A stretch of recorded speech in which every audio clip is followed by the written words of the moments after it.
Dude, if you're seeing this right now, you're watching The Party with Marty. We're here to party with Marty!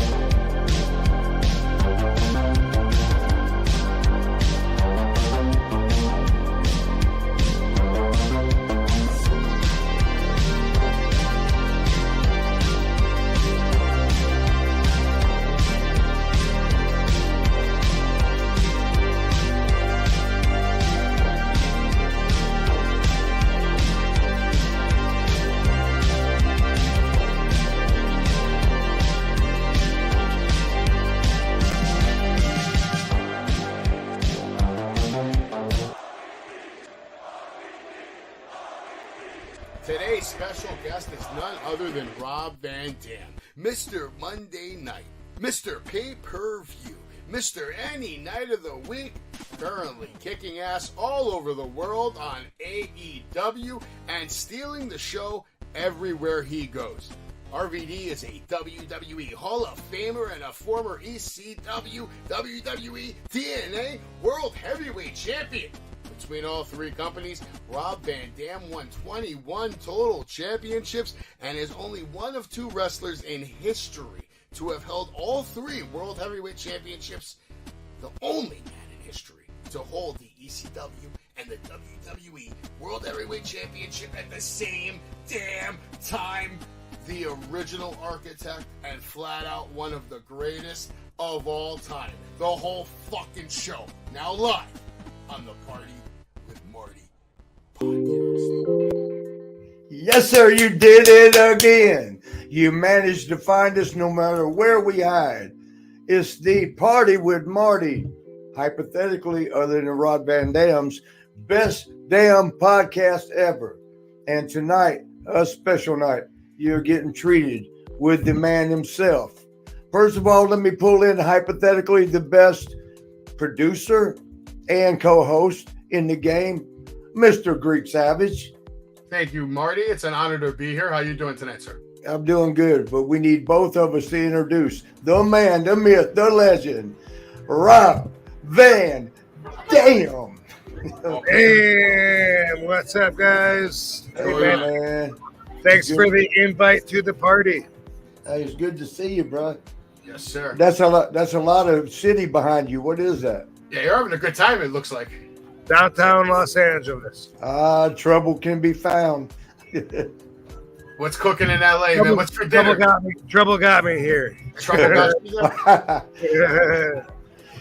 Boy, I feel bad for you on that one because I visited the courtroom once, or twice, or like. No, you know what? Yeah, I mean, I'm here on trial. This hasn't been picked up by TMZ or anything yet. Surprisingly, now that you know that and where I'm at, it's public records from there on. But either way, I'm gonna put this story out as soon as I can. Anyway, it's some you got to be first. Yeah, for years, this asshole. Let's just say, if you were to guess that some a-hole picked the fight with me and didn't like the results, so he's trying to extort me. He must not have known. You wouldn't be wrong. Let me just say that. Well, I don't know why somebody would do that. Although you don't have the look like damn, look at me. I don't want to fuck with him. You got that really nice look. You're like, man. And you sound like his fucking lawyer. His lawyer's like, look at him. He's a monster. Who in their right mind would pick a fight with him? Is that what he? Get me in trouble. I don't know if I can be talking about that shit yet, man. Be careful. Be careful. Post then today, they dragged on with so much ridiculous, pointless bullshit that we got to continue on until tomorrow. How long? How many days is this now? Tomorrow's going to be day 4. For me, I mean, the jury selection, all that shit happens before. Yeah. That's a whole nother day or two. Well, it's a good thing this show doesn't play till Thursday, so I think you're safe. Yeah, good, because fuck those guys. They're looking for anything. So if you put this out tonight, they would try. They're looking for anything. They're throwing everything at the wall, hoping That's what they something do, yeah. sticks. Nothing sticks. It bounces off, falls on the ground. The jury laughs at him. That's what I'm seeing. I'm surprised though they didn't come at you with, look, you'll win, but it's going to be cheaper than going through trial. It'd be cheaper to settle out. They didn't try to hit you with that. It was offered. Yeah. Offered. He said it in a snake. Oh yeah, we got to be quiet. Yeah, sorry. Yep. Yeah. But I want to give that guy a quarter. If the jury gives that guy 25 cents, I'll be surprised. I'm pretty sure they're not fooling anybody. Yeah, it's just the whole process. Well, I don't think you would have wasted your time going to trial if you didn't know you were gonna, have a great chance of winning. Dude, everything they say is so stupid. Sometimes I even have to laugh. You know what I mean? Pretty good. His guy, this don't come out till Thursday, so it's okay. Thursday night too. Katie's up there on the stand because she's witnessed all this and stuff. And at one point, the lawyer says, look at his papers, and he goes, "Did you and Rob release a sex tape?" and what did you say? No, I wasn't out there. I was laughing. I laughed. Katie was out there. It was like, what? And of course that was objected on and then everything, but they're so stupid. They're so stupid. I seriously, I would not want this guy's lawyers. He got the bottom of the barrel, and that's what he deserved because he's below the bottom of the barrel. I thought he was a scumbag before.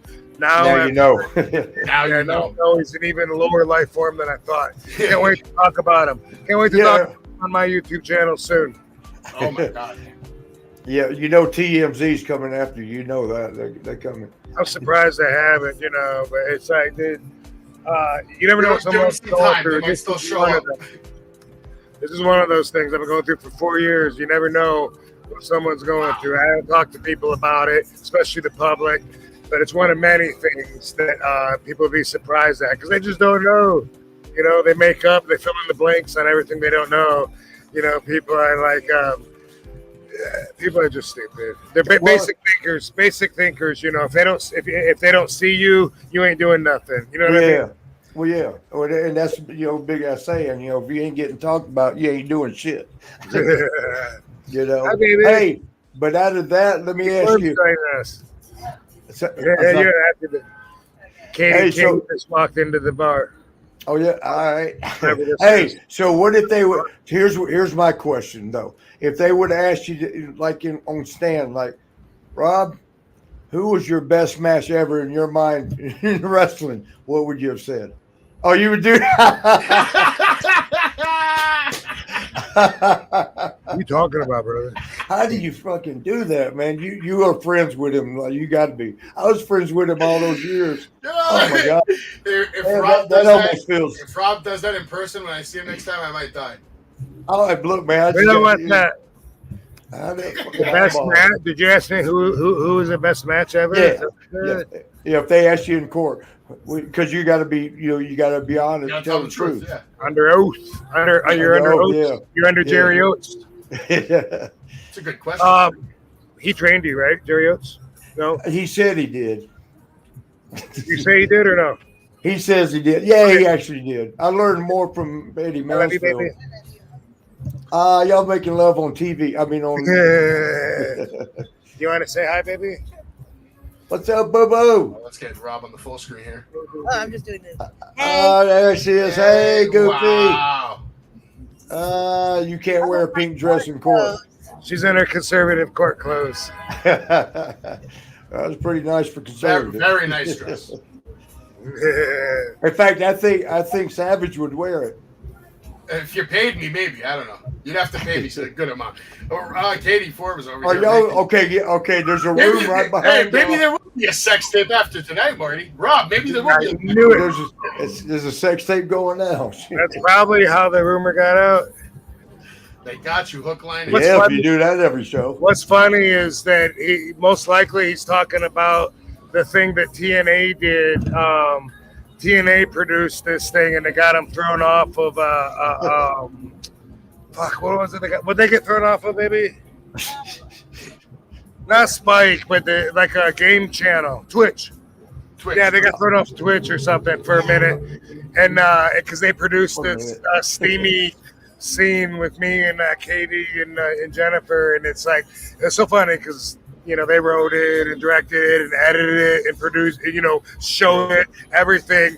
But in the fans' minds, they're gonna think that was us being crazy, and they just happened to catch it, But besides that, that's probably what they're thinking of, and that's what they try to do is blur the lines between the wrestling world and the real world. That's their job. Yeah, they're even trying to say, like, you fought Brock Lesnar. You beat Brock Lesnar, right?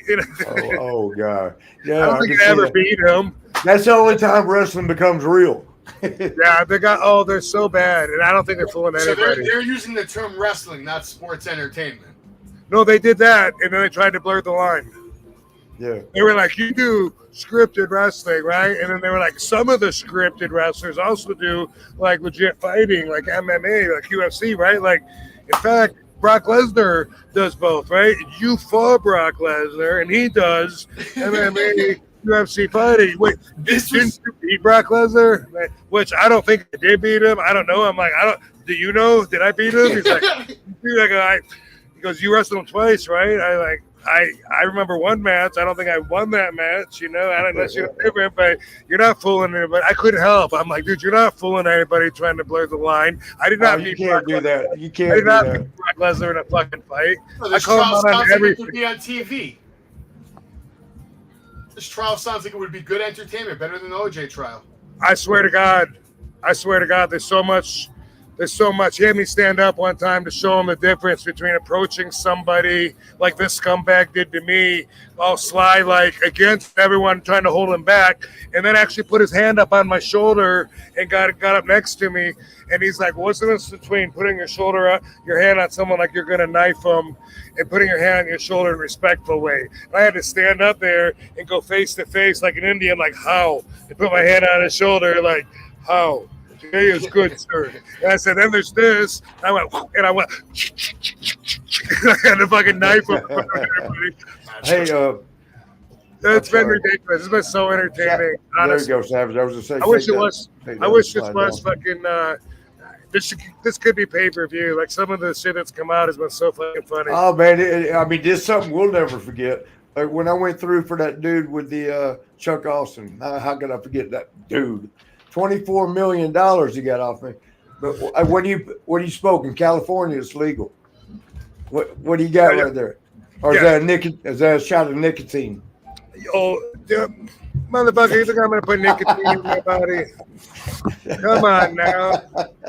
But but on Chuck Austin, man, the shit I sat and watched. The Roman eye that you were doing. He got on stand. You're under oath. And he got up there and point blank lied, got caught lying. They'd ask him like, well, you saw how he landed because he did that rocker dropper, moved it wrong, dove on his head.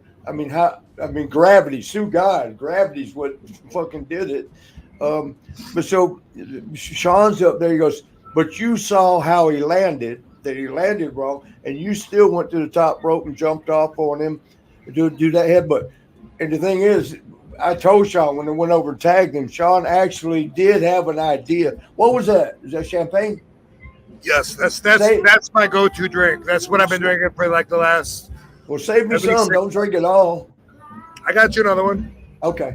But so Sean's up there and they say, you saw how he landed. So you knew he didn't land right. And then you jumped off anyway with it, which I had told Sean when I tagged him because I saw the guy laying there. And I say the guy, Chuck fucking Austin, and doing his fingers like look at him. So I'm thinking he must think he's hurt. So I tagged Sean to come off the top. I said, hey, careful, he might be hurt. And Sean did do good, even with the eye. He did do good. He jumped off, and you could tell he didn't come close to hitting him. When it he took care of it. Yeah, but the ring, here's what they said in court, but the ring bounced, so it aggravated the neck, it's a broken neck. But so Sean, as he asked Sean, he goes, but you saw it. You saw that he landed wrong, yet you chose to jump off anyway. And Sean says, no, I didn't. He said, I was facing, I didn't see it. I was facing the crowd. I was working the crowd. I didn't see it. And he says, He goes, he was being so cocky and arrogant, and you know you don't do that in court. And he's up there like, that's what we do. I'm doing it the way we do it. I'm doing it good. I'm working the crowd. My back was to it. And they said, oh, really? It was on TV, bro. I mean, it was taped. They said, see if you can identify yourself in this video. Sean, being a smart ass, he says, I don't need the video. I'm the blonde one. He said what? I don't need the video. I'm the blonde one. And so they said, oh, okay. And then they show it. And Sean's looking. He's sitting there waiting for the tag. He's sitting looking right in. And he even does the follow through, you know, with your head like poof. Sells with it. Yeah. And then he goes, that's you, the blonde hair one right there. That's you right there. But you said you were facing the crowd. You didn't see it, but that's you. Follow. And Sean goes, when I did my head down, my hair fell. I didn't see how he landed. But so he had lied on stand, and mother F. The next day, the judge said there's no evidence against you, so they let him go. Left me the sacrificial lamb. I mean, you know, you either got gat luck, which I got, that bad luck shit that don't matter what you do, it doesn't work, or you got Sean luck. No matter what, step in shit and come out smelling like a rose. Yeah. But that's just the way. You know what? I believe in karma, though, and that's how I'm looking at it. I do too. There's no way karma's going to award that scumbag, money-grabbing, piece of shit anything, and they're not going to punish me. And they shouldn't. I had to do, so I feel pretty good. Yeah, I mean, if you wouldn't have done what you had to do, imagine what would have been all over the damn, the world. Some whippersnapper, some zero. I should have called somebody a zero, but what are you supposed to call them? A 9 to 5. Oh, no, that was wrong. 9 to 5. The thing is now, this is basic. People have to hear this to understand. In this day and age, you got to put that in there so that. But anyway, I assume everyone's got a gun, especially if they're coming after me. They got something up their sleeve, because why the fuck you coming after me? And their lawyer tries to make that sound so ridiculous. Like he could really have a gun wearing what he wore. He's got a gun tattooed on his hand. And he's like, no, it's for positive energy. That's because I shoot for success. It's so fucking sick. Did my client know? Did Rob know that's what that tattoo stood for when you came up to him like a fucking asshole? Anyway. Craziness, man. It's totally crazy. I believe in karma. I'll be so I do too. If anything happens, the only thing, Rob, this guy. The only thing, Rob, about karma is it doesn't happen in where we get to see it. Okay, for karma, let me see it at least. It's a big picture kind of thing. Yeah, it's a big picture thing, and you gotta just know in the big picture things, a lot happens that you don't actually get to witness, but still balances out in its own ways. I had this dude that ripped me off 100. He was supposed to have been a friend from Columbus, Georgia, with Jerry Oates at his gym. Then me and him bought a Gold's Gym in Valdosta, Georgia. I actually put $150,000 cash, because I don't like paying interest. I had the money, it's when he was doing good with WWF at the time. And Valdosta, Georgia is a sports town, the football team, college football, high school, all that. They win state every year. The college team was great. But they didn't have no damn gym except for the YMCA. So, hey, just throw a Gold's Gym. It did good. I mean, we started doing great right off the bat. And the friends, both, my friend, he ended up taking the money and running. The short of it all is he took my money. He didn't put a dime in. Oh, Macho Man, my friend Randy, Randy. He's like, brother, don't ever use your own money, for that very reason, if somebody pulls some shit like that. But, that's a lesson learned $150,000 later, And that's an expensive lesson. Yeah, it is. Hey, Rob. Hey, look at me. Look at me putting the moves on Betty Boop there. I like that. Hey, look at and what's his name? Motherfucker. Yeah, you never knew this because I never told you. But when I had first met you at ECW, that was the first time I'd seen you on TV. But just like Marty, would you do Betty Boop? if she asked me to for a favor, but she's kind of skinny. Not too skinny for me. I have found this is what Beautiful is beautiful.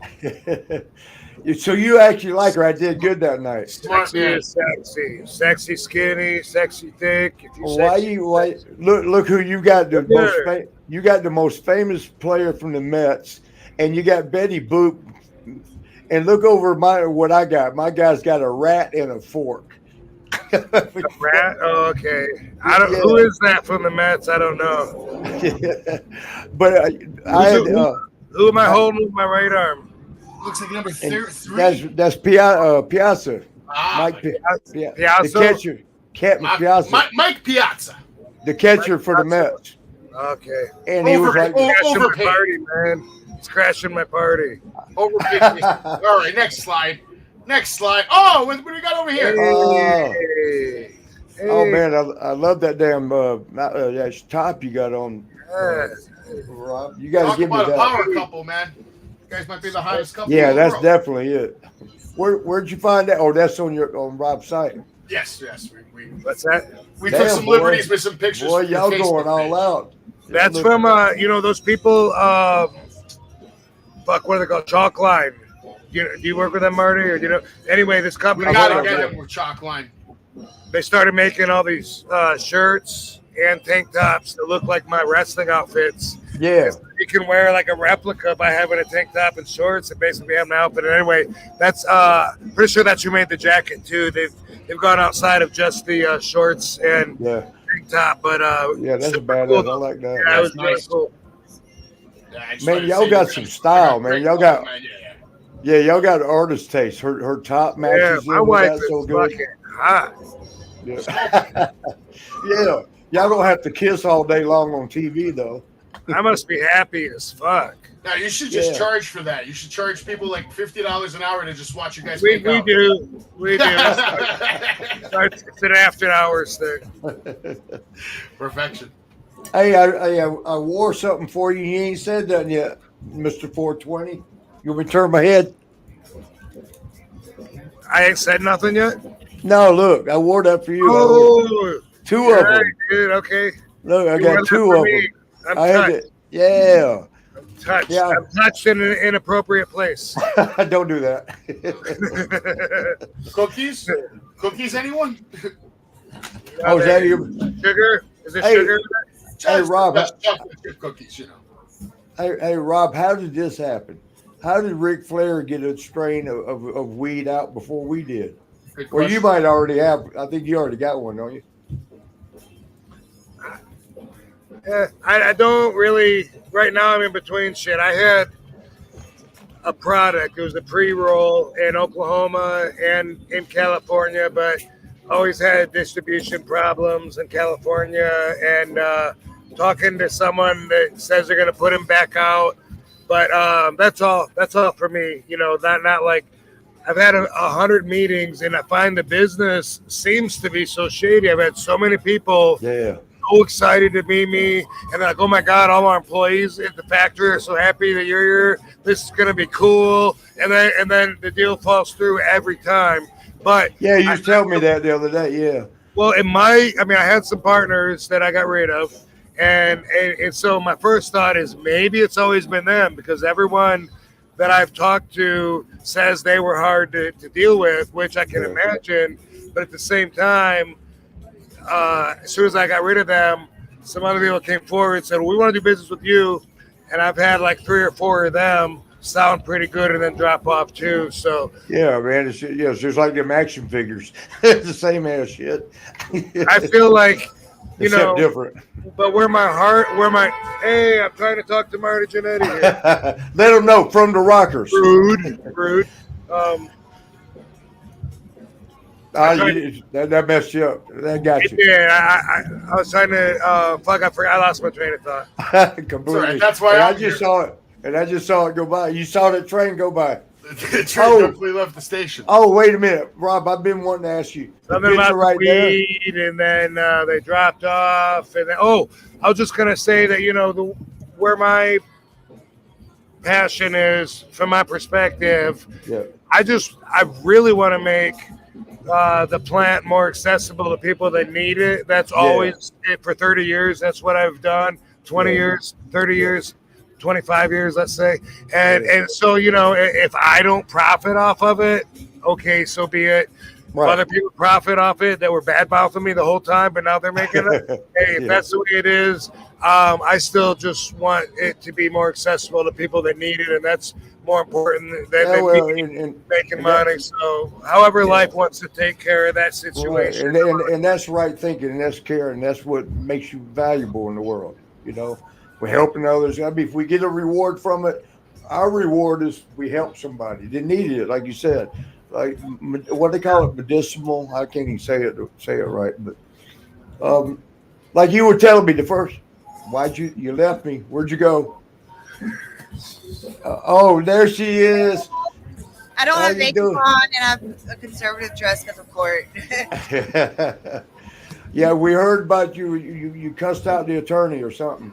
We're making stories up as we go. Okay. Look at them nails. Do that again, though. Okay. Yeah, she got her nails cut. Oh yeah, I even got my nails conservative. No, wow. Oh yeah. Okay. Normally I have long nails. Me too. That sounds like a counter lawsuit right there. It might be. You're trying to fool us. Hey, right there, our stuff, Paul. Right, Rob, that guy right there at the bottom. Can you see him? How do you feel with him? Do you like him? Is he good for you? Did he try to? What are you doing? Sprinkling salt or hair on him? That guy. Yeah, that would.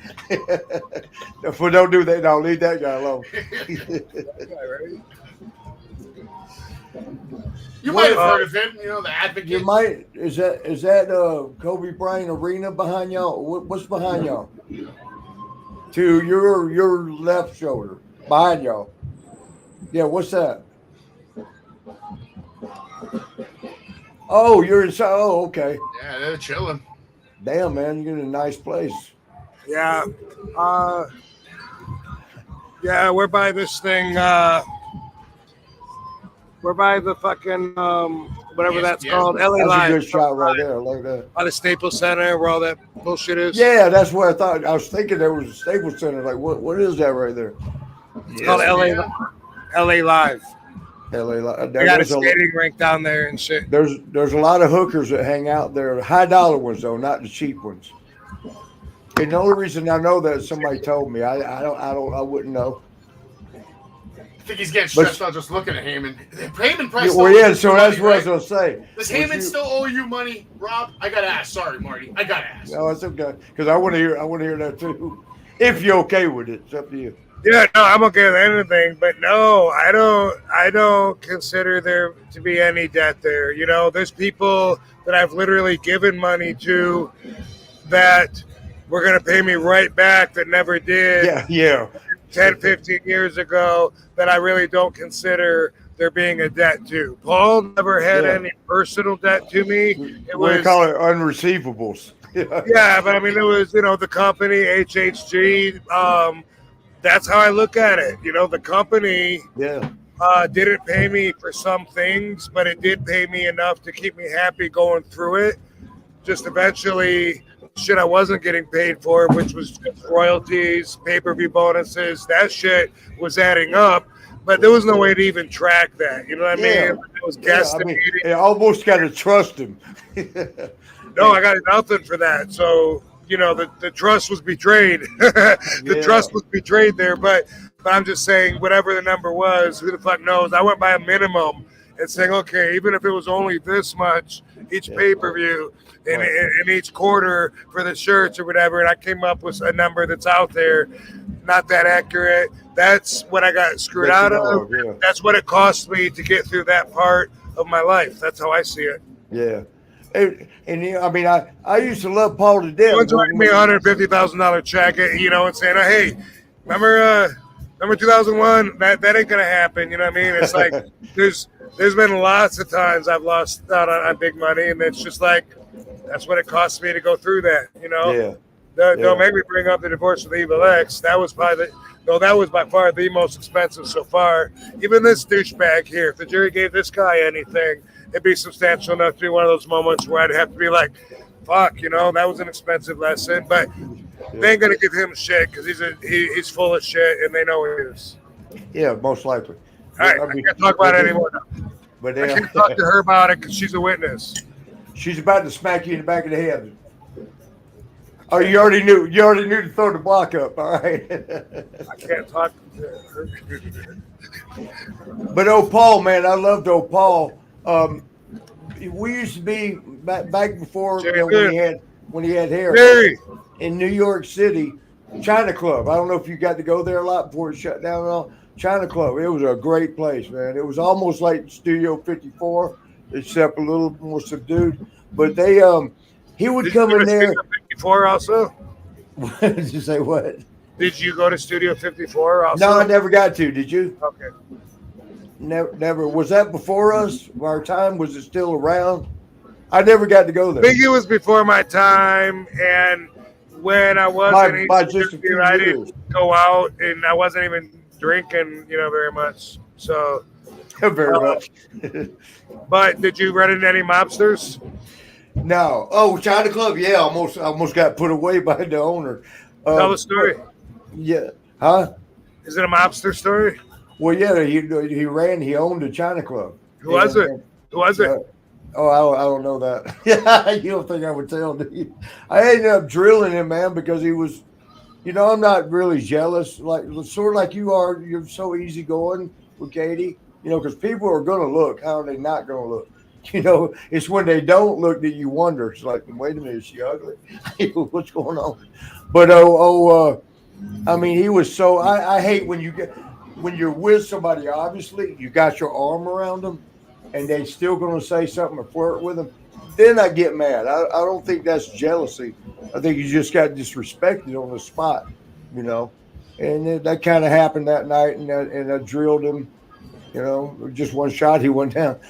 And thank God he had just gotten a same kind of thing, except he didn't get knocked out. David Lee Roth, he had done the same thing with David Lee Roth's girlfriend. He was trying to mess with her, and they got in a fight. That's probably a hair pulling contest, but nevertheless, they got into it. But yeah, it was close. The last second. Somebody pulled out the. He was the owner, though. He was the owner, and you saying he was a mobster. Oh, they owned it. I guess he owned it. I'm probably saying too much now, but that was like 30 years ago. So please forgive me, y'all, that might come after me now. I mean, it wasn't a big deal. It was just a punch. I mean, it wasn't a big deal. But what I was gonna say though is, Paul. That Monday nights, especially after Madison Square Garden, was always Marty, where'd you go? Oh, sorry, I lost you. I found you. Oh yeah, I lost me too. But so Paul would come in with hair. He'd come in, and it was a big deal party on Monday nights. You meet the celebrities because that's when they would go out because it's so less crowded and all that. Katie, stop looking bored back there. But so. Yeah, he would come in and he would give me ecstasy. He goes, here. He would come in and give you head? Is that what he said? Yeah, no, but he probably wanted to. He's giving me ecstasy. Oh. 3 or 4 shots of ecstasy, like, damn, boom, and then we're feeling good and shit. He went from that to ripping me off on checks for ECW days, which I wasn't there. How much did you work with ECW? Not much at all. I came in, first time I ever saw you in person. Which I fell in love with you, not sexually, but I saw you walking through. I told Savage this. I said, first time I ever saw Rob, he was, I looked like a damn good looking dude, got the look. That it factor, as they call it. Well, y'all stop it. No, let them do it, man. No, you let them do whatever they want. No, I know you don't get to see enough. Let them do it. I'm married, so I'm done. Yeah, you want to see it.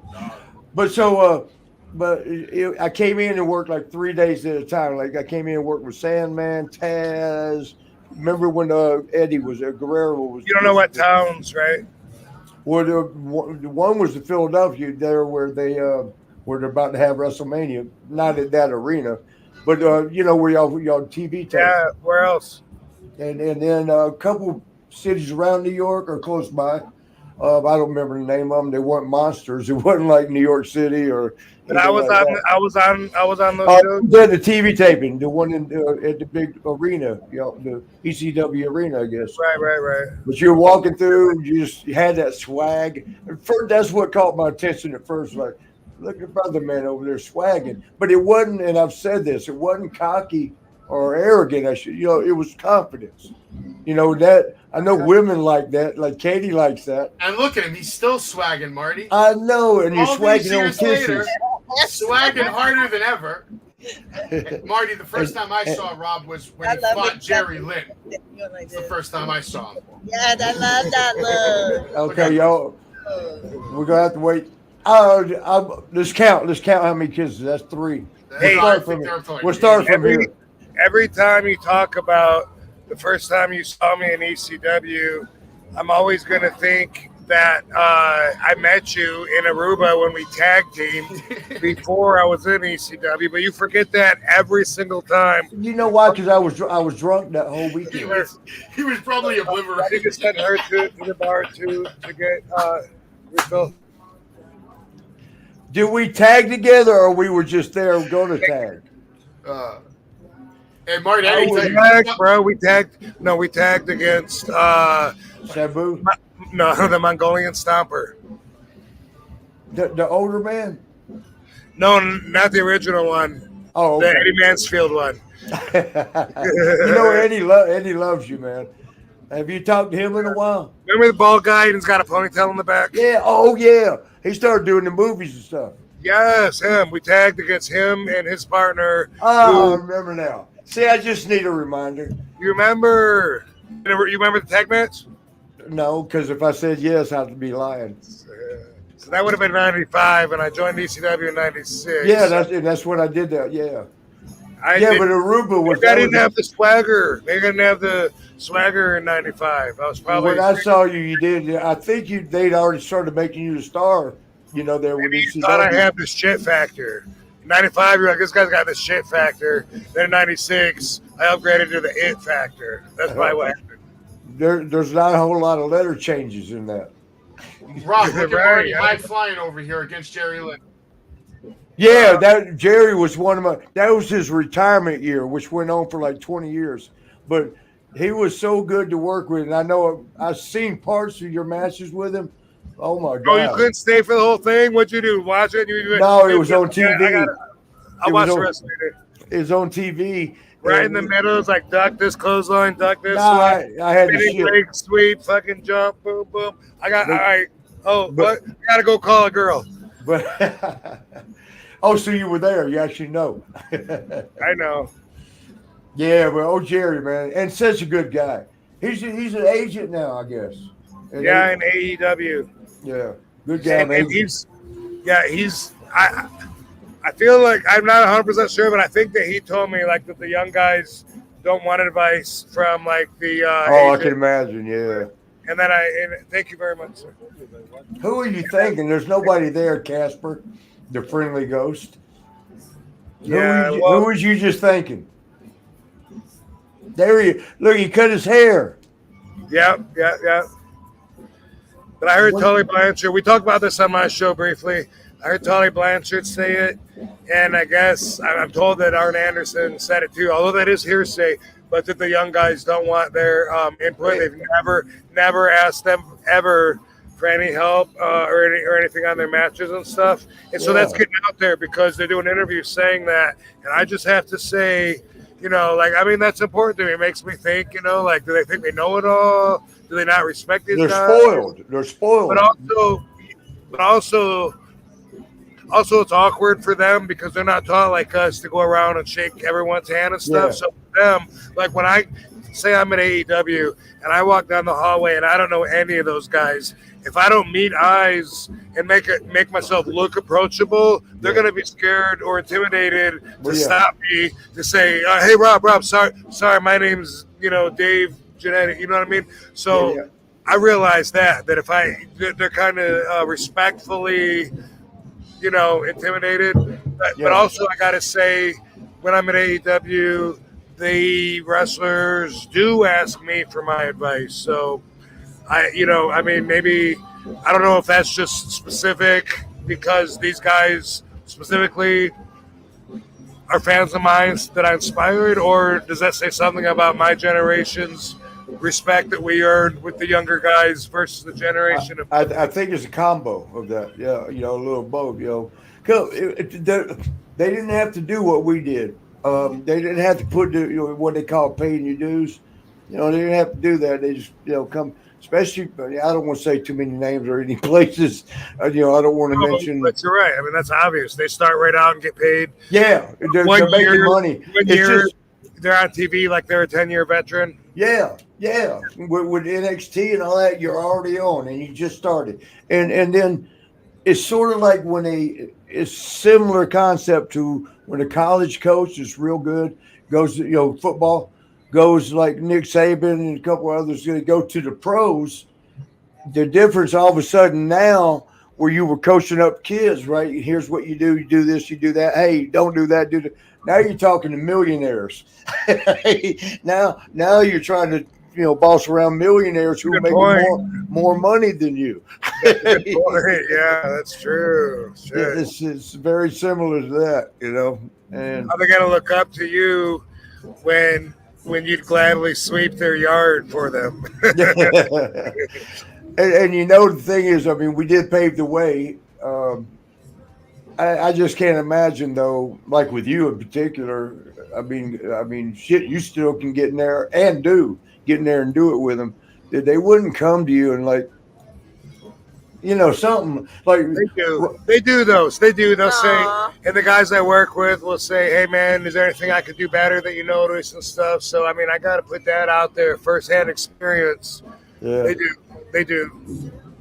Yeah, I feel like it's hard for me to believe though. Like Tully, I'm overly impressed with Tully. Like I never really noticed him that much till lately, and just seeing him. Like it was him in AEW. I saw him do one thing. It was the Luchasaurus dude.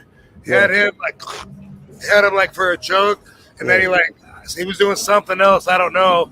And then he had him, and then he had to turn and he was misdirected his attention to somewhere else, and then he came back and did a spin kick to Tully. And in between, just that little space that Tully filled in between, like as soon as he let go of his throat, Tully was like. And then he took that kick, and I was like, just that little thing to me made such a difference. Yeah, he was committed. He was in the moment. He was in a fight. He was reacting. The other people, they get trained to just set up and make sure you're there for the next spot. Yeah, we're really doing it up here. Yeah, and I could go right away, and so I became a big fan of Tully's. Not that I had anything against him. I never really I got you. And then I was able to see him at a convention a few weeks ago and tell him. And I was just like, bro, man, such a difference. That one, yeah. And who used to do that? So much from the whole rest of the card. Yeah. And Nick Bockwinkel, he used to be he was hard sometimes, but Nick Bockwinkel was real old school. But he taught what you were just saying. He would teach us little things. Can mean a big difference. And he had a formula that to this day that it will always stand true. He would say, with your match, good match, bad finish equals bad match. Bad match, good finish equals good match. And it's so true, it's something silly and simple as that. I mean, the little things, them veterans on us. We're veterans now. When the veterans on us, that it would be like, wow. Well, you're still young, and Savage is still young, but I'm still learning. Yeah, still trying to learn. What do y'all do? Oh, over there, you pointed at him. I'm trying to point at him, but I don't know. By the way, in Hamburg, you ghosted me for the guy right below you. And I know y'all are boys, yeah. I know y'all are boys. But me and you were cutting up. We're going to get together in Hamburg, that place where we had that waffle breakfast thing. Waffle Mania, baby. Waffle Mania, that's what it was. It was basically Tony Atlas and what's his name, Johnny Rods. That was the Tony Atlas show. All right, and Rods, because I was sitting right next to him, and damn, save me some of that, bro. Hey, you know what? I was glad I sat next to Johnny Rods. Yeah, you were on the other side. Yeah, I enjoyed talking to him. Great. Yeah. One, he comes across at least 30 years younger than he is. Yes. Like, it's amazing. He's like, I don't want to say, is he 70 or is he older? He's not younger. Plus, yeah. He's up there. And that's us. He comes across and looks, and his skin, for some reason, his skin looks so healthy, makes him look, but everything about him. Yeah. But I don't know that I've really sat and talked with him before this, and I know so many of my friends and peers from ECW were trained by him. You know, Devon and Taz and I think Dreamer, right? And like about a lot of the New York guys, anyway, right? Yeah. All the New York guys, I think. So I was just, at all points in my career, but right now I appreciate it differently because it can make me feel younger in a way. It can remind me what it's like to still look up to somebody. Like, I have so much respect for that not the generation above me, like this guy, not the guys I grew up watching, like Marty. No, but I'm talking like the guys that are like up there, like with Sheik, the wrestled the Sheik and Killer Kowalski and all those guys. Especially like for those guys, like I love one, I love that they make me feel like a fan, how much I respect and appreciate what they did for the business. And two, I love to get their respect for me because they're so old school. Like if they, watched me work and were a fan of my work and approve of it. Yeah, that goes a lot further than an uneducated perspective, and at least in some ways, for my enjoyment at the moment. And I'm with you on that. Definitely. There's not that many guys up there yet. Pretty soon they'll be gone. It'll just be me and you, Marty. But I know, aren't they? It's getting close to that now. It's like, damn, man. You're Tony, still so young. But there's one I consider 6. I've always told Katie this. In the wrestling business, I think 6 years is a generation. Yeah, because it's quick turnover. Yeah, because like for me, there's me and my generation. That's like everyone my age. Chris Jericho, Big Show, I think Goldust.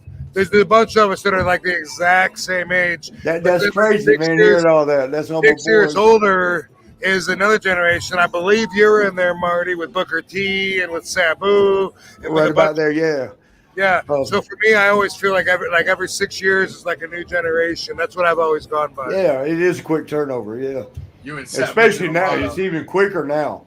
I mean, so when I can talk to guys that are several generations above, like long term, Rods, it's amazing to get a chance to talk to someone like that. But they wrestled when the business was way different, even than when I got into it. Hell, it'll be different next year than it is right now. But so I still got to scold you. So we're there in Hamburg waiting for that damn awful waffle breakfast club thing. Did you get any waffles? I didn't get a damn one. I saw you. Yeah, I know. I saw you kept going. I'm trying to talk to 30. God damn it. They don't understand. Tell them of the Rockers, and then they'll have respect. Don't lose my train of thought again. But so I'm going to help you with train of thought. That point down. Trying to get a waffle. I'm with him. No, I'm with you. Yeah. Now me and you are getting together. We're going to hook up. We're going, and then all of a sudden, Brother Man shows up and you ghosted the shit out of me. I didn't see you the rest of the time. Whoa. Well, I'll only do that with Sabu. That's your boy, huh? He's my blood brother. Oh, where are you from for real? Like, if I can ask that, if you Bombay, Michigan. So that's near Battle Creek, or no? I'm from Battle Creek. Sabu would announce himself from Bombay, Michigan, instead of Bombay, India. A made up place, but that's pretty good. Yeah, that's what he's always. No, but I'm from Battle Creek. Sabu was living in Lansing, which was 45 minutes away. Yeah. So even though I had written and called wrestling schools all over the country, maybe a few out of the country, and done my homework, driven and visited some, and was saving up money and was going to go and move and do whatever to be a pro wrestler. And he was right there. Boom. That was the universe taking care of me. Right there. Yeah. That's wild, man. They, I think I told this on your show. When did we do that? Last week, week before? A few days ago. That was yesterday. that was at 1 o'clock this morning. It was like yesterday afternoon, Marty. Oh, he's laughing over there. I gotta ask you about your match with Bam Bam and himself. Is there anything you could tell us about Bam Bam and your match with him? I gotta think if I can think of anything that I haven't said before. But a lot of times I've said in interviews, one, I like Bam Bam and I was a fan. And okay, here we go. I'll tell you everything I can about Bam Bam Bigelow.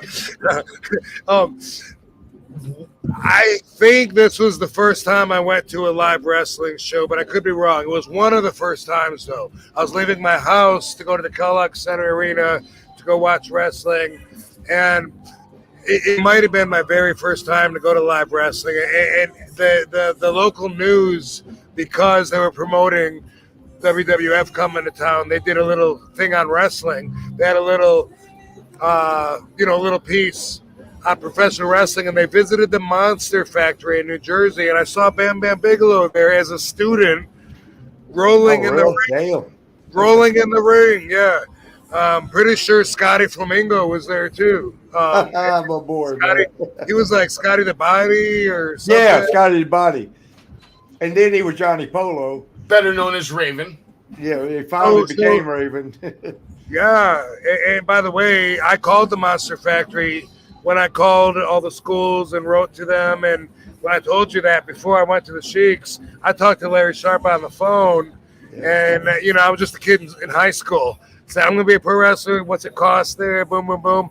And I could hear people taking body slams in the background. He probably picked the right time to call me back. I was so impressed. I was, oh my God, man, it's so real. I want to be there. Like, it made it so attainable. I could hear the bumps in the background. I was going to make it. And it's probably a soundtrack for when you call. Yeah. It might have been. What's up, dude? That's probably right. Yeah, but, like you say, you get the whole feeling. You're right. Yeah, I got to do it.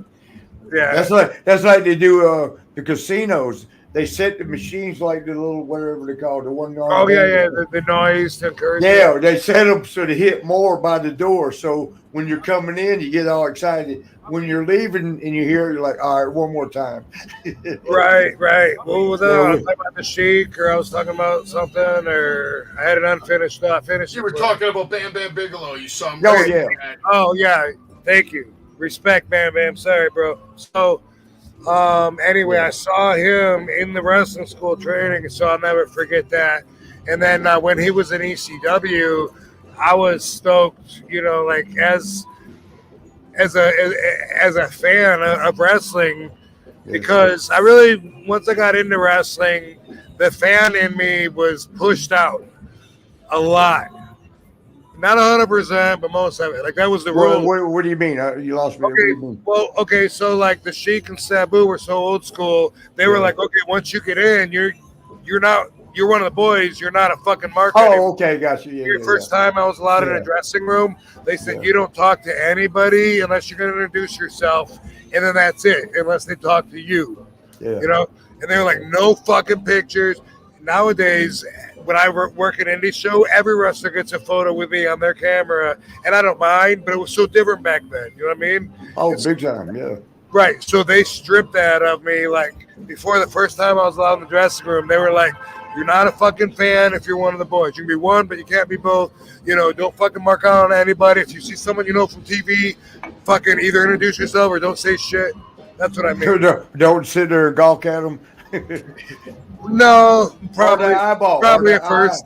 Probably at first, but honestly though, it worked. I mean, it became just business for me, like way early in my career, which probably took away from a lot of the enjoyment that I could have had.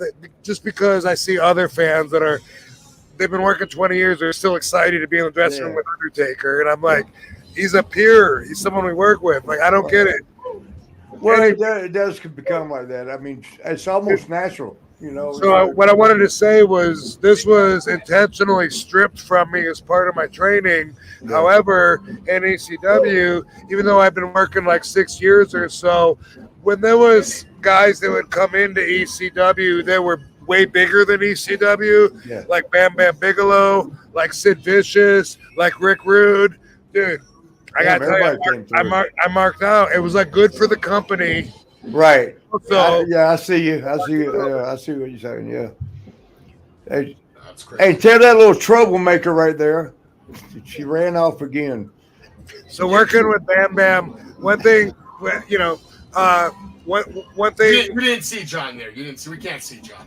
Yeah, we didn't see him, but I don't want to move on. R.I.P. Like I talk about him so many times. He's not making any news stories. So let me tell you this.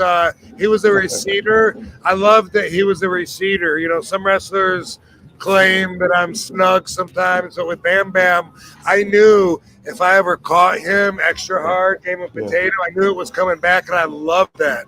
I love that because that's the way that I got trained, and it was just if I threw it sometimes back then when I was still putting it together. What they call it, receipt? Yeah. Oh, you don't even know, bro. Yeah, they don't even. Do they even still use any of the old terminology? Yeah, you're so WWE. No, but back then, like especially '96 and some of '97, when I was still putting my shit together, I was looking back a little careless. I broke Stevie Richards' orbital by throwing this fucking. What's the orbital? This? Yeah, the orbital bone right here. It fucked him up, and I saw it. Yeah. But I did this spin kick that's like. It's really stiff if it hits somebody, and I thought he was. Yeah, it's in there. It was just risky because, like, he didn't hear me. Whatever, but I would do shit. I would take a chair and throw it across the ring. Yeah, but that's ECW style, though. No, but like I threw a chair at Pitbull Anthony one time, and then it spun before it hit him, and then it went that corner open, and then I'm like. That is stupid. I didn't know till I did it. You know what I mean? Like I had to do it first and learn the style and shit. With Bam Bam, I'd work with him. He'd receipt me when I would do shit. Yeah. I'm so glad because I had to work with him a bunch. Thank God I was extra light because he can hurt you if he wants to. I just brought him up because that's one of the most memorable matches for my childhood. Yeah, I loved working with him. He was so fucking strong. So visually entertaining. And he got me over so much. Out of my whole career, I can say that the pivotal moment where I became a superstar was one special night in '98 when I beat Bam Bam Bigelow for the ECW Television Championship. That one night elevated me, and I never looked back. Cool, man. Cool. Savage almost said Mizzy. Savage, are you yes. Kane and Abel? I love and miss him so much. Can you pull up real quick that motorcycle scene? Oh, the wreck. It was just like in case you missed it, Rob. Well, I'm doing a selfie with someone. Oh, selfie time. We'll play one more time. It was just like left of the picture. But hey, dude. That was Rockers, Marty Jannetty, and Shawn Michaels. You broke my glass of champagne. I knew it. I knew you was going to. This, man. Are y'all here just visiting? That God's way. I'm throwing my couch over. Let this guy know he's crashing the party with Marty. Hey, Rob. Yeah, for sure. Hey, Rob. So that motorcycle wreck, I was going to peacefully do a lap around the fountain inside. That was in India, somewhere, Bombay probably, in India. And the doorman actually opened the door. But, Bam Bam was a biker. He was a biker too, so he knew.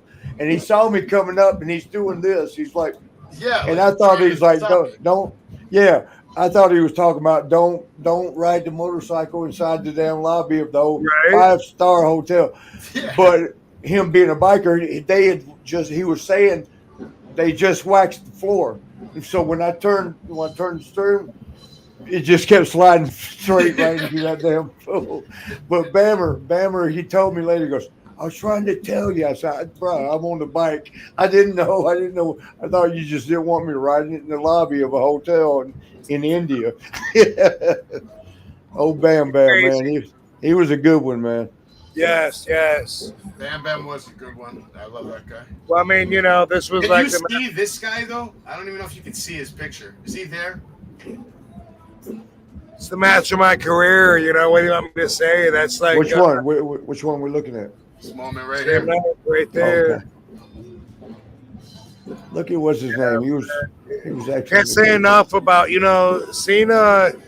Not only like John Cena's so good, and like obviously he's polarizing because he also stands for a particular brand so much. Yeah. He's such a poster child that certain people are going to be turned off by that, but he's so good at his job. He understands the business so much. And when I got to wrestle him, and really this night that down here, Marty, the build up right there. The build up for me is over there. Oh, here. Get with me, bro. The build up this night was my entire fucking career. Damn. It wasn't like a 2-week like it was me sticking to my guns despite everyone trying to change me, my hardcore style, everything I ever fought for to keep it extreme my whole career. And that's what I was fighting for against Cena, who stood for everything else, the WWE. Wholesome and pure, yeah. So the crowd, was our territory. They were so much 100% for me and everything I stood for. That match was so symbolic. Besides it being a great match, I got to see it. I didn't get to see that. I feel so bad, especially telling you. But I'm gonna watch it tonight. I guarantee you've never seen a crowd like this one. No, really? They were ready to murder John Cena that night. Is that right? The people wanted to actually stab him. Like if he would have lost, there probably would have been a riot. I promise you. Yes. The crowd. I will watch it. Those are my people. Where was it? New York City, baby. I was going to say Manhattan Ballroom Center. Place we did our last few ECW pay-per-views. Hey, I'm talking to Marty fucking Marty Jannetty, they are not respecting it. Give me some of that champagne, I'll make them. You got a steel chair over there, just hit him with a Van Daminator. Where was the Van Daminator? Don't throw it. I just got to ask him real quick, Marty, because he's on your podcast, but I got to steal the spotlight for 1 second. Where did the Rob Van Daminator come from? Was that just made up in the gym? The Van Daminator. The name or the move? The move.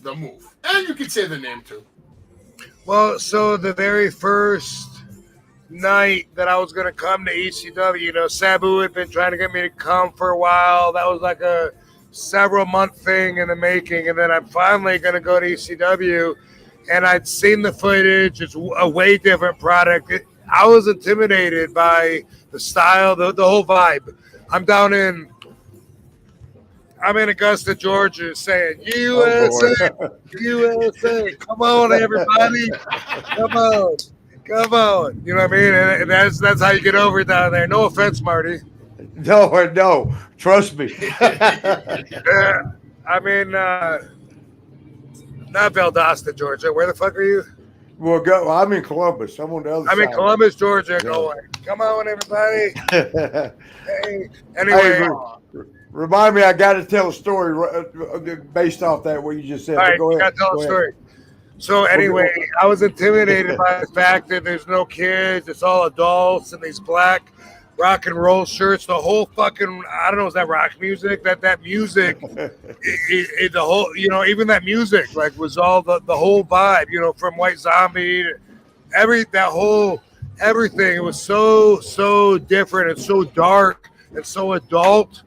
And I loved it. but I was also intimidated. Like, I got to adjust. You know what I mean? Yeah, So yeah, before my yeah. very first match, I had a pen and paper and I was writing down new moves. I was like, I need some new moves that are hardcore, and I was like, I wonder if I could like throw a chair up in the air, Kick it. do a spinning back kick, and kick it into someone's face. I was like, You yeah, got I it. just wrote Good it down. control. There was so many. I wrote down like 6, 7, maybe 8 moves. Yeah. Interesting to see that list, to find it and see like what I've used. I don't think I've used all of it. Some of it I might not have, but it was just one of several moves that I thought would help transition me into this new realm. I had no idea that would be a finisher and win me championship titles. You know what I mean? Had no idea. That's wild, man. I mean, Yeah. but we do that. Like we watch when I went to Japan the first time, like what you just said, watching like shit, and they're doing shit we ain't never seen, in America. Yeah. So I'm like, notes, right? Like, what the? It would be like, I don't even know what he did. I don't know how to write that down. I always, for me, I mean, I think everyone understands that I'm one of a kind. Yeah. I didn't know how different I was, honestly, until wrestling told me. But Until what? Until wrestling told me, Oh, okay, yeah. That I'm one of a kind. I'm unique. Everyone tell me I'm so different, unorthodox. Like because we just see us as us. Yeah. Right. Yeah. But I did always have a hard time fitting in, and it makes my whole life make so much sense. Yeah. But what I was gonna say was, even before my first match, I was coming up with moves that I hadn't seen before. That's what interested me. I was thinking, I had a ring, and it was like a kickboxing ring with thick nylon ropes that were kind of loose. But I'd never even had a match yet, a pro match. And I'm thinking, like, I wonder, creating shit. Yeah. I wonder if I can jump up and do a split and land in the corner on the top rope and bounce off my hamstrings and fucking flip back and land on the guy. Split-legged moonsault before my first match. Yeah, that's crazy. Yeah. Crazy. When did you actually start your martial arts training? Like 5 years old, 7? No, I wouldn't. I think I was probably like 13-ish, maybe 14-ish. Yeah, that's still young. Yeah. Yeah. So you're good by the time you're 19. It's pretty.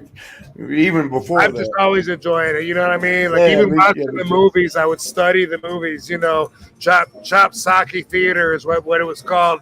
Like these weekly shows from the Far East, and I would watch them and not only do like the kicks and stuff, but I learned to run up a tree and do a backflip from watching these movies. Yeah, way back before that was like everybody. Girls do it now. I didn't mean to put girls down. That was like a yeah. But I did the same thing with the Aikido. Like with what's his name, Steven Seagal, with the Aikido stuff. It's like, wow, so effortless, right? And it's what you do. Use the weight against them and twist and turn. And I used to love watching that. Like what you were just saying. You took some Aikido? Yeah, I did a little bit of everything when I was doing Chung Mudo, which is. Yeah, and it was just it took 7 different. And how long were you doing them? and as Gat would have it, that school got sued for false, deceptive business practice. Are you good? It's nice. Hey, Marty, what was that again? Chung Judo? Chung Mudo. And it was they would teach it at like Mondays. It would be Aikido, Tuesdays Judo, Wednesday Karate, Kempo Karate. It was it's hard enough to learn one art. Right? You go and teach 7 at one time. Like each day of the week, you come whenever you want.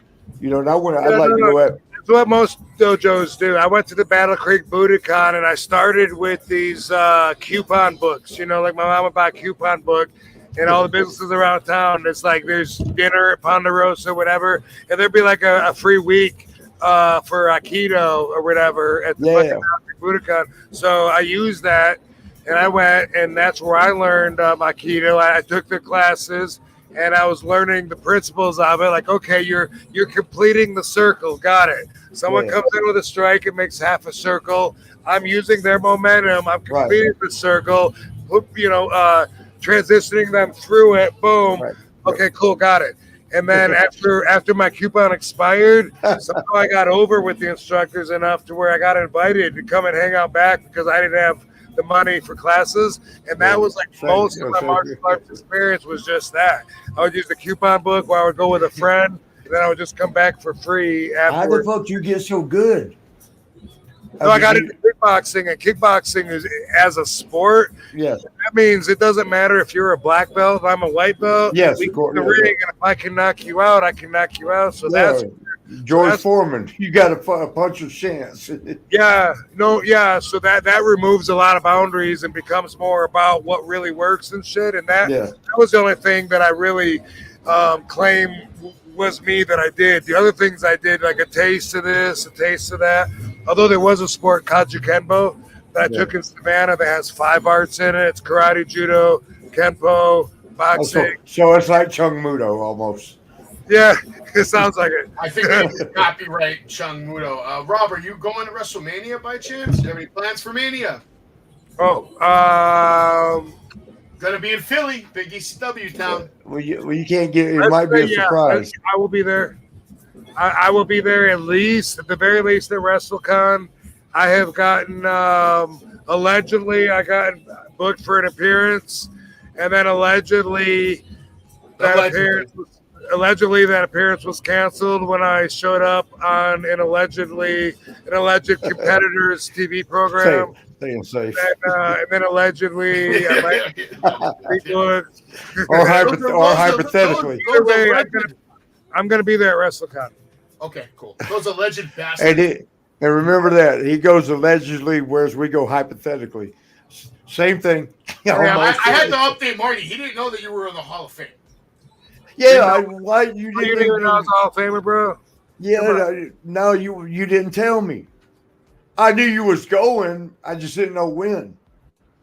No, people used to always ask me, like, do you think you'll be in the Hall of Fame or when do you think you'll be in? And I always said, like, I don't have any expectations. Like, I can see it. I can also see it now happening. And I try to approach all life like that. No expectations. That's our theology 101 on my YouTube page. Expectations.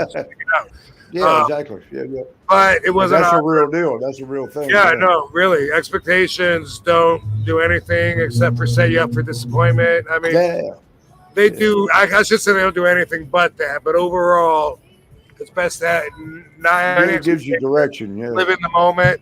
Boom. Experience it. Yep. It was an honor. Apparently Vince thought that I was in the Hall of Fame already, and they had a conversation at the table. And I think it was Michael Hayes that said, Vince, Rob's not in the Hall of Fame. Like, what? Put him on the phone. And Johnny Ace called me and, Robbie, Vince wants to know if you want to be in the Hall of Fame.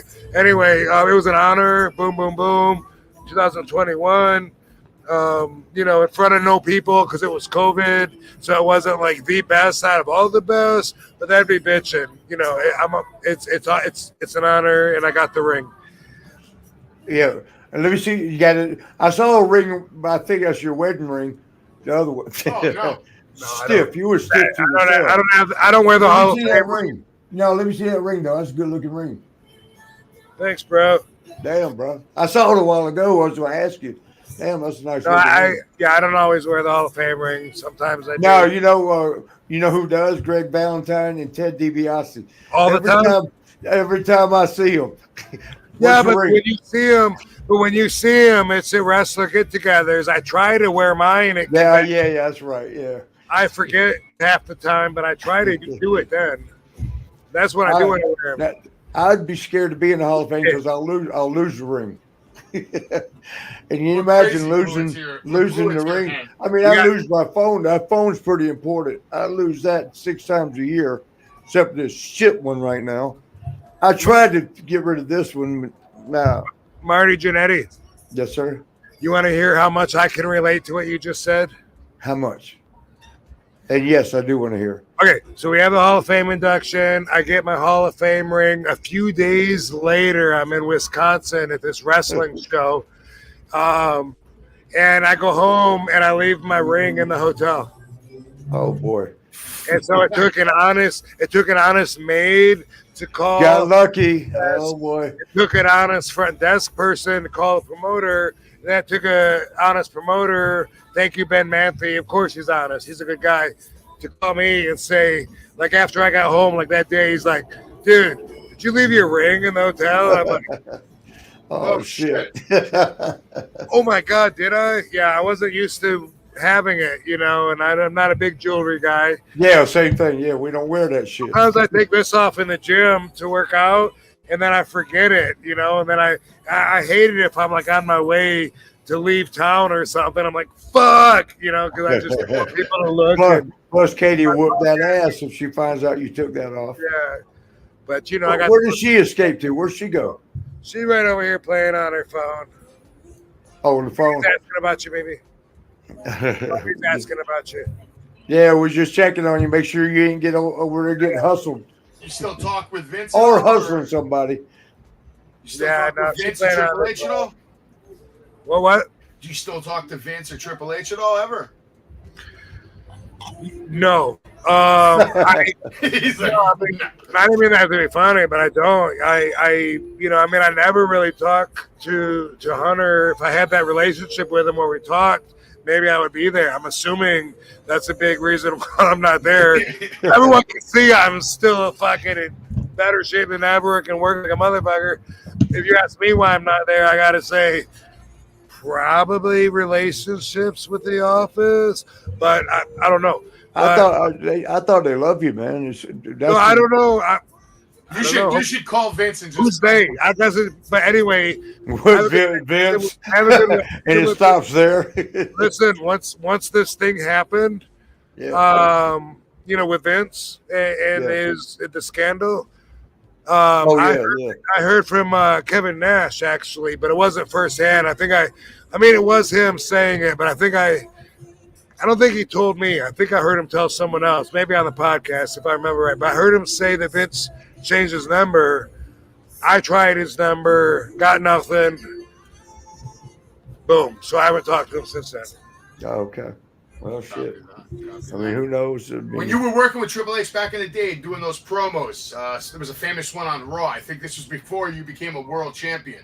Was that like a shoot, or did you guys talk about it? That's too vague, brother. Objection, Your Honor. Vagueness. In general, when you would work with can you clarify or specify what you're talking about? In general, when you work with Triple H, like promo-wise, would you guys talk about what you would say, or would it just be a shoot sometimes?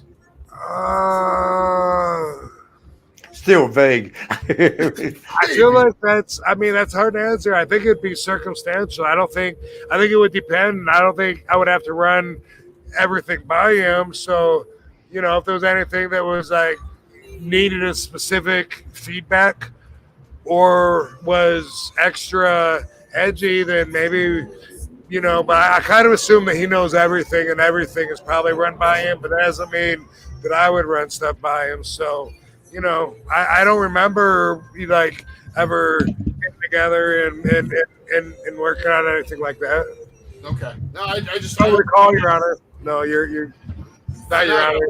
It was this one promo I saw. We had the really long hair. He was the world champion, and he was basically saying, "You're not championship material."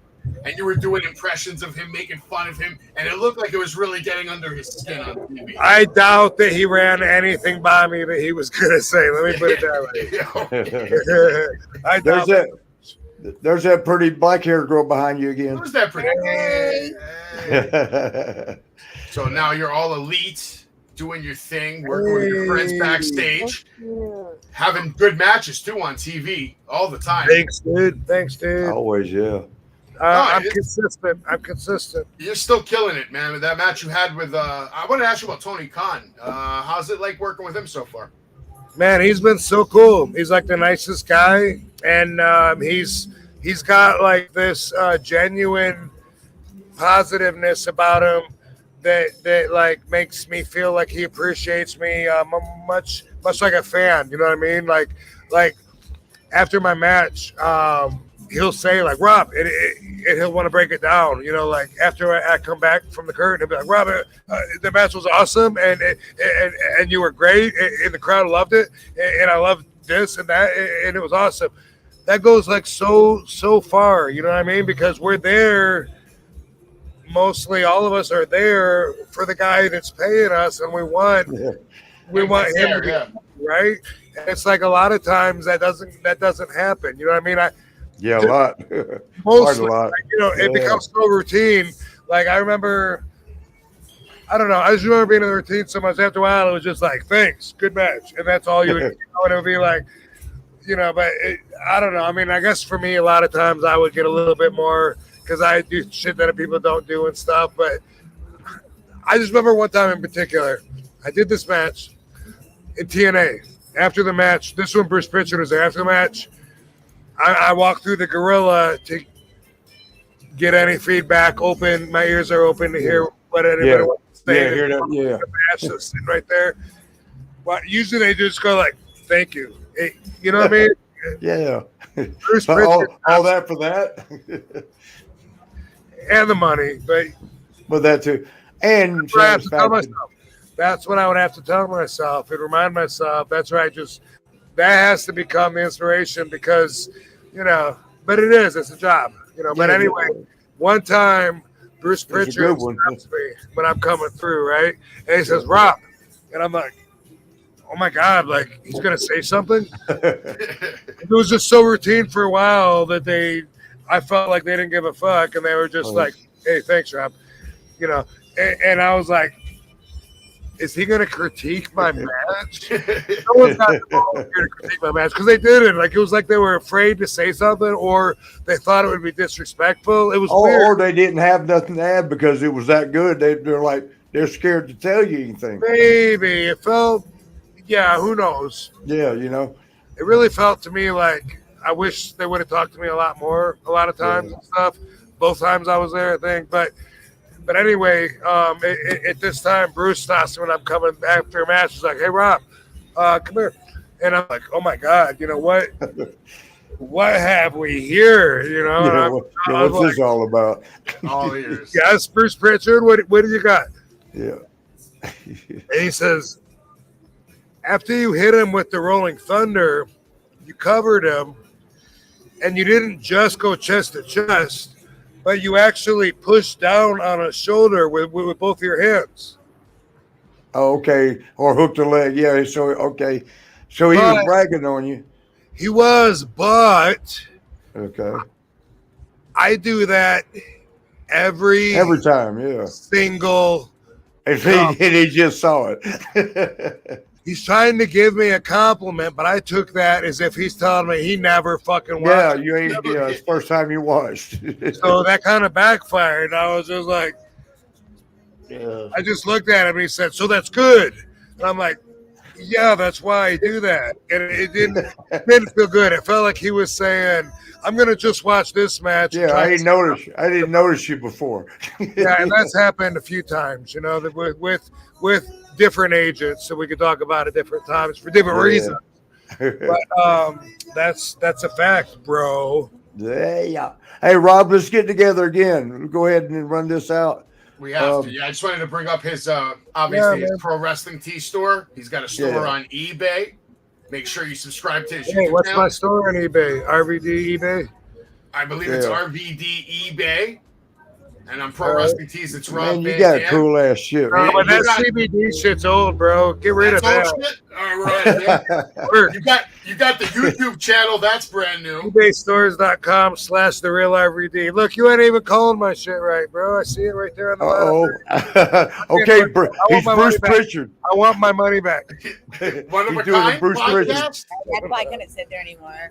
Why don't you tell us a little bit about the One of a Kind podcast, though? That's your new deal with Premier Streaming Network, right? Yes, sir. And it's also on my YouTube page. We put it on there at The Real RVD. And we're having a lot of fun with it. And you guys, thanks for being on it last week. We had fun. Oh, it was a good time. Yeah, that was real good. Thank you for joining us. We appreciate you being here, man. Yes, sir. Make sure you guys enjoy the rest of your night. Order another bottle of champagne. And Marty, why don't you send us off, Marty? All right. I love you, Rob. Thank you so much for being on. Man, the best time always with you. And the rest of everybody else out there, we love y'all. Join us next week. Same damn time, same damn place. Yay.